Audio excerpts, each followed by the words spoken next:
Bien, hola a todos. Vamos a ver ahora el tema 6 que habla de los ácidos nucleicos.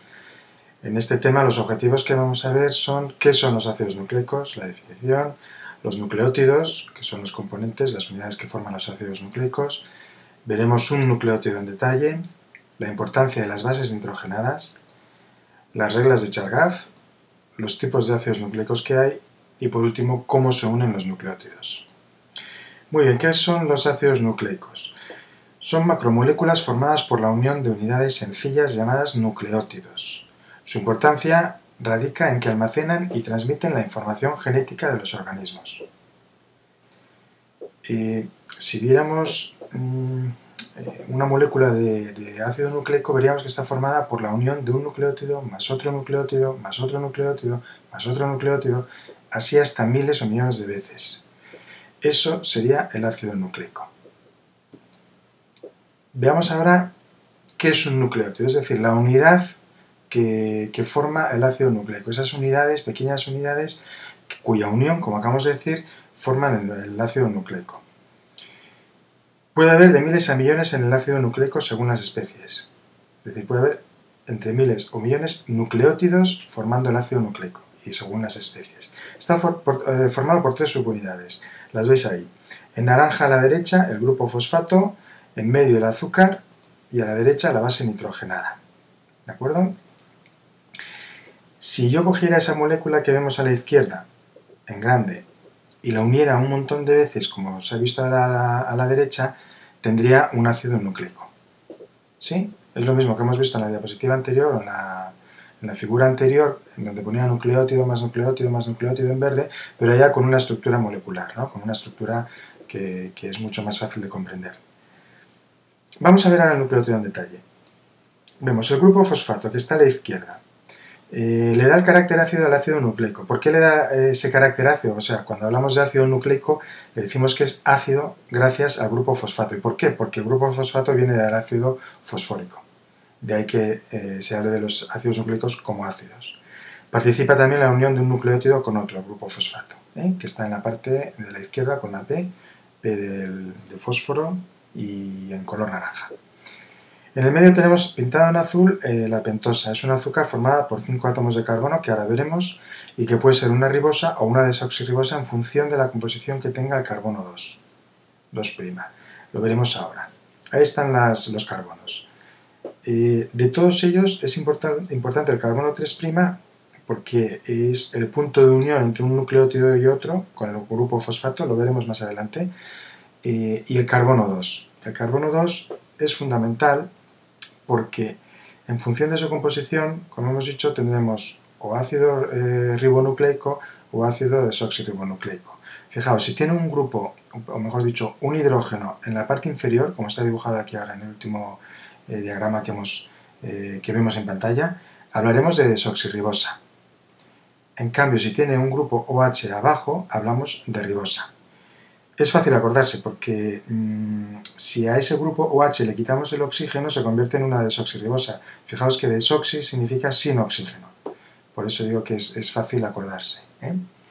Bien, la última parte que tenemos importante es la base nitrogenada, que tiene como característica que siempre tienen un nitrógeno en su composición.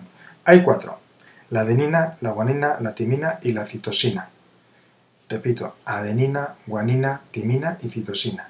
Y hay que acordarse de las 4. Se suelen representar por las letras mayúsculas iniciales, una A, una G, una T y una C. Las dos primeras se llaman bases nitrogenadas púricas, provienen de la purina y tienen 2 anillos. Las dos segundas son las bases nitrogenadas pirimidínicas, que vienen de la pirimidina y tienen un anillo. Muy bien, ¿cuál es la importancia de las bases nitrogenadas? Fijaos, en la primera oración vimos los cromosomas. Ahí tenéis dibujado una fotografía virtual de un cromosoma en cuyo interior hay una doble hélice de DNA. Este cromosoma ya está duplicado. Nos vamos a fijar en el brazo izquierdo de la cromátida, el brazo inferior de la cromátida izquierda, que está rodeado con un círculo rojo. Muy bien, ese fragmento de DNA que vemos ahí, y que yo ahora dibujo con el diagrama de ácido nucleico que hemos puesto, que hemos visto justo en la diapositiva anterior, veis que ese fragmento, si tiene un sentido genético, le llamaremos gen. Dicho de otra manera, Un gen es un fragmento de DNA que determina un carácter. Y para simplificar ponemos el ejemplo del color de los ojos. ¿De acuerdo? Es simplificado porque en realidad el color de los ojos suele ser mucho más complejo, intervienen más genes y tal. Pero para simplificar y entenderlo fácilmente se suele usar este ejemplo porque es bastante fácil, ¿no? El color de los ojos azul, marrón, negro, color miel, etc. ¿Vale? Por lo tanto, importante, un fragmento de DNA que determina un carácter, y ahí lo veis representado por este diagrama, es un gen. Entonces, siguiendo con la importancia de las bases nitrogenadas dentro de los ácidos nucleicos, tengamos en cuenta lo siguiente. Mientras que el grupo fosfato y el azúcar, color naranja, color azul del diagrama que hemos visto antes, siempre se mantienen constantes, nucleótido a nucleótido, dentro del ácido nucleico, las bases nitrogenadas A, G, C y T se van combinando. El orden de esa secuencia de bases nitrogenadas determinará que el carácter final sea uno u otro.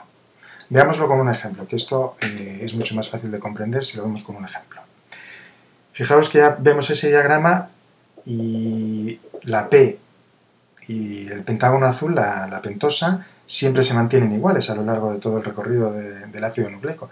Sin embargo, donde veíamos antes una BN de base nitrogenada, ya he puesto un caso con bases nitrogenadas concretas. Aquí veis cuál: adenina, adenina, citosina, guanina, citosina, timina, adenina y timina. A, C, G, C, T, A, T. ¿De acuerdo? Esa ordenación de bases nitrogenadas, que es el gen que hemos dicho antes que determinaría el color de los ojos, cuando yo sé esa ordenación exacta y en este orden concreto, puedo decir que este gen determina un color de los ojos azul.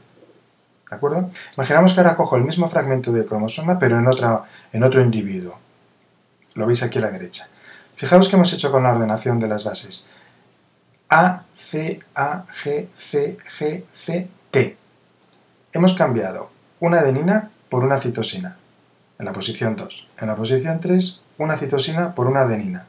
Más abajo, una timina por una guanina y después una adenina por una citosina. Este nuevo orden ya no va a ser color de los ojos azul, sino que va a ser color de los ojos marrón.